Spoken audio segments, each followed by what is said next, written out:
Hi everyone, welcome back to Coffee Books and Rain. I'm Rachel. I have my coffee, I have my books and my reviews. I've seen a couple clouds that could potentially give us rain, so who knows? But we're not talking about that. What we can talk about just a little bit is my Tony Chopper sticker that I picked up over the weekend at a nerdy market, like a nerdy vendor market. It was called Nerdy Noel, but Midsummer Market. And it happens here in Huntsville. And I did actually dress up as Tony Chopper for that event just because it's fun. I also got these two prints. I actually got three, but the other one is up here. I don't know. No, it's right there. You can't see it probably very well, but that's it right there because I see the light like flickering off of it or bouncing off of it. But we're done talking about that, and we're going to dive into the book of the moment, and it is called The Poison Paradox by Hadley Field and Felix Green. And I honestly thought this was such a cute, cozy fantasy. I guess cutesy could be cute and cozy at the same time, so cutesy fantasy. Now, it did say something of like cozy, mostly cozy fantasy with ogres and something else, and honestly, that was kind of a selling point for me because I like that type of book. I was looking for something just very light, easy to read, likable characters, and I didn't have to think just a ton. I just got to enjoy this sort of magical world. And sure, there's a couple moments where things are kind of like looking hairy, looking kind of concerning, but this is one that, at least in my opinion, does kind of end on that happily ever after note. But let's dive into the summary. What price is too high to pay for those you love? Prince Alaric breaks the law of the gods and his kingdom to bring his brother back from the dead, but the price is higher than he could have imagined.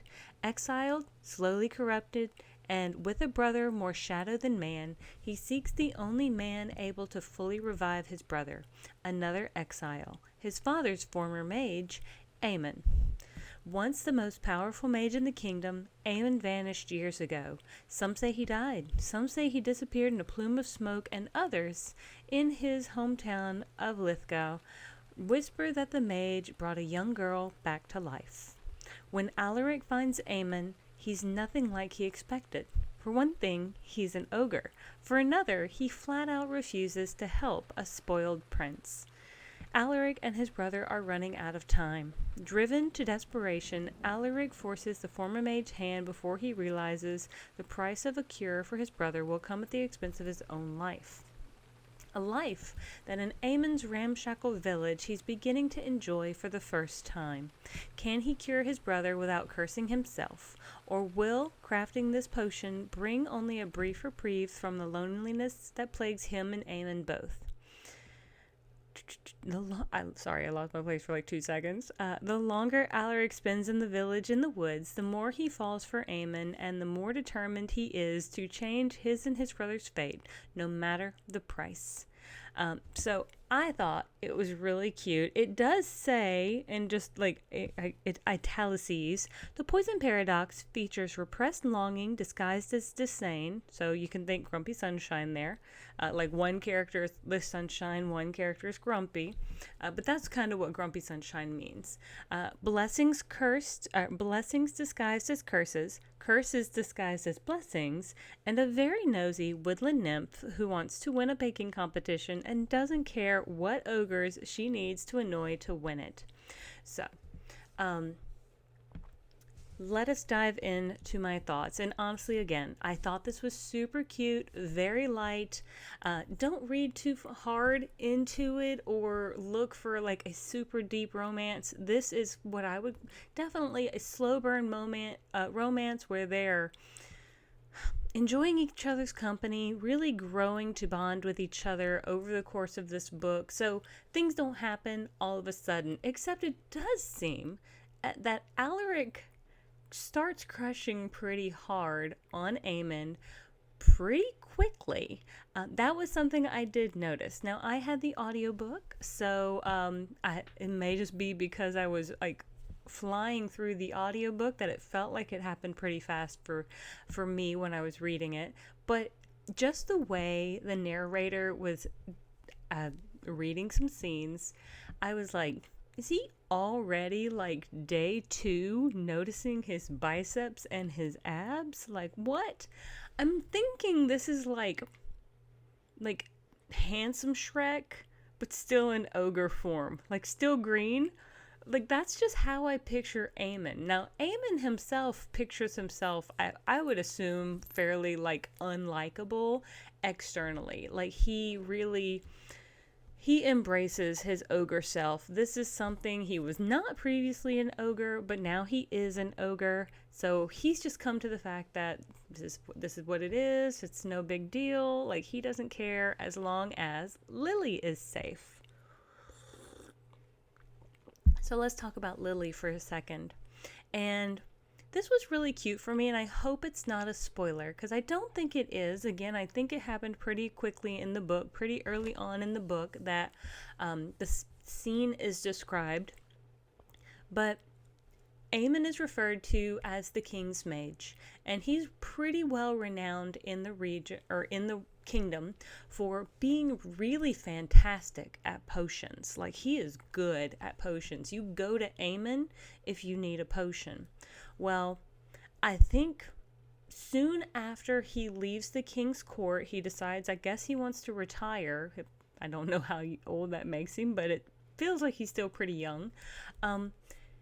He runs across this little girl who's like a street urchin. Now, she's also a bit of a tree nymph as well, with her kind of bark-like skin and green hair and things of that nature.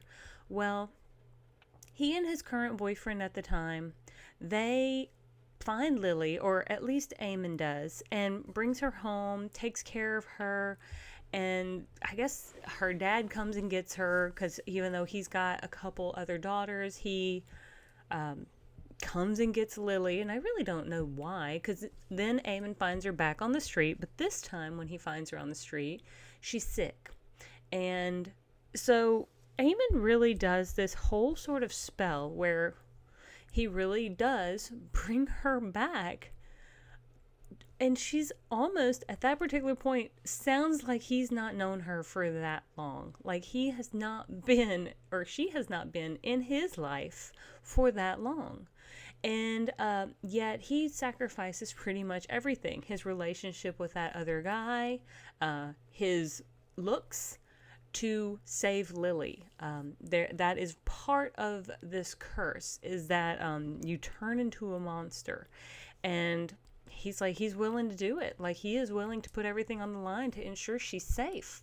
So honestly, I just thought that was really cute. I know it's probably a little bit like, wow, you just met this girl. Like, why would you do that? But I think that's just the type of person he really is just that caring, sacrificing himself, martyring himself so others don't have to suffer. And honestly, I kind of resonate with that. I do that myself. So now we switch back to Alaric and kind of more or less present day, because that sort of those sorts of things happened, sounds like maybe 6 or 8 years ago in the past. I can't say it's been forever. It's just been some time. Some time has passed. Lily is growing up. She's really coming into her own as baking, but she's still pretty much like Aemon's daughter. He just takes care of her. She takes care of him. They have a good thing going in this village of what you could say magical fae-like creatures. So I think there's a vampire. I think there's some goblins, and there's a couple other individuals as well in this kind of forest village. Well, Alaric comes along, and he's at a local village, not too far from this woodland village, because Aemon is in this local village as well, trying to get a couple things from the village, but also to sign Lily up for a baking competition, as well as get her a flyer. I think I just said that kind of low. But anyway, things don't go great in the village, just simply because people have such a bias against ogres. They think they're stealing, they think they're stupid, and they think they're terrible for this village or what have you. So there really is some discrimination there. And it comes along that while he's there, and he's about to leave at this particular point, he is kind of done with humans. He's like, "Ugh, just, I can't." And totally fine with that. I love it. But then he meets Alaric, and someone says, Aemon, and maybe Alaric says he's looking for the mage Aemon, and that's when Aemon's kind of perked up. He's like, who's asking? So Alaric wanders, like, Aemon goes back to his woodland village, and Alaric more or less follows him because he needs Aemon's help. He had heard through rumors and through the grapevine that he had brought a girl back to life. Well, Alaric has brought his brother halfway back to life, but he's not fully back. He brought him back in body, but not in spirit. So the spirit is still missing. So I would assume that's very zombie-like. And Aemon knows what he's talking about, because there are two parts to this particular ritual in order to, make it work, to actually resurrect someone who has passed.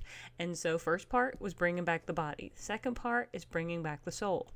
And after some hemming and hawing and all this sort of stuff, because of course that's what's going to happen, Aemon does ultimately agree to help him. Alaric has more or less masked the village to make sure that the outside forces can't see where these woodland folk are, and so it does give them a sense of protection. But Alaric has a very soft heart as well. So Alaric, he's more of like the sunshine that I would call of this particular duo, and Aemon is definitely grumpy, although, again, very caring and compassionate. Alaric is as well. He is constantly trying to save people, or, like, he's offering Aemon's house to people, like, to come and stay with them, even though he hasn't asked Aemon if they can come. Like, he's just that, I guess, generous in trying to help others. So they really are a cute match, but now the thing is they have to figure out how to work together to create this potion for Alaric's brother.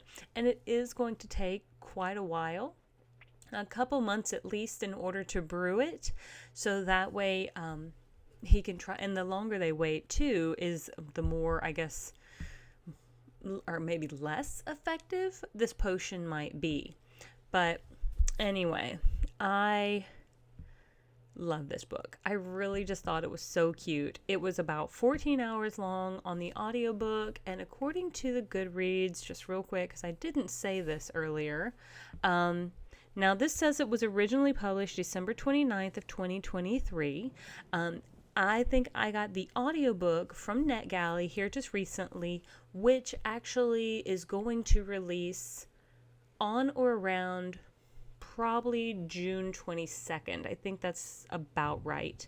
But I think that's why I have it now, because I know my due date, my published date, was right now in the month of July of 2025.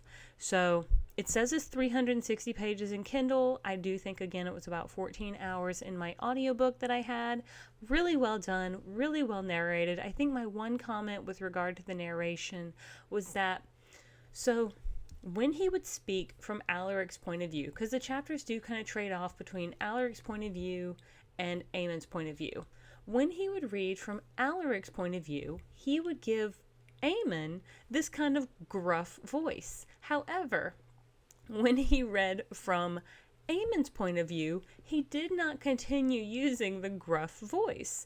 And I was just like, well, now I'm getting confused, because I feel as though the voices of the characters, like, I don't know who's starting to talk when I'm just listening to the audiobook, because it would just be like chapter 4, and then the character would start talking, and then I would have to take me a few seconds to figure out which character is actually speaking.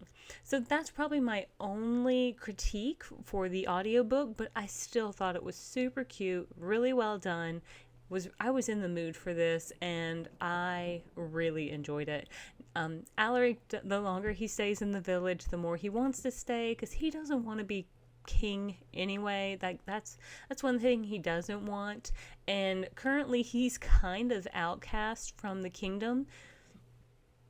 after an incident, and now with his brother being this zombie-like being, yeah, his dad doesn't really want him around all that much. So, but Alaric swears he's going to make it right. He's going to bring his brother fully back and make sure that everything is okay, no matter what he has to suffer or not. And I think that really says a lot about his character. But I thought they were likable and very cute. But I think I'm going to go ahead and leave it there, moving my phone out of the way so I don't knock it off. But with all of that being said, I want to thank you so much for joining me on this journey. If you have not liked and subscribed, I hope you will. Also, if you don't mind leaving a comment down below of just like, what is a book that I should add on my to be read list? I know I do have some books coming up for the next few months, but I'm always curious what people are either looking forward to reading, looking forward to releasing, but also what's a reread that you love picking up. So anything like that, I would love to find out from you all, those opinions. And I do want to thank those who do comment frequently. Y'all's comments always make me smile. So thank you so much, and I will see you guys on the next page. I hope you have a great one.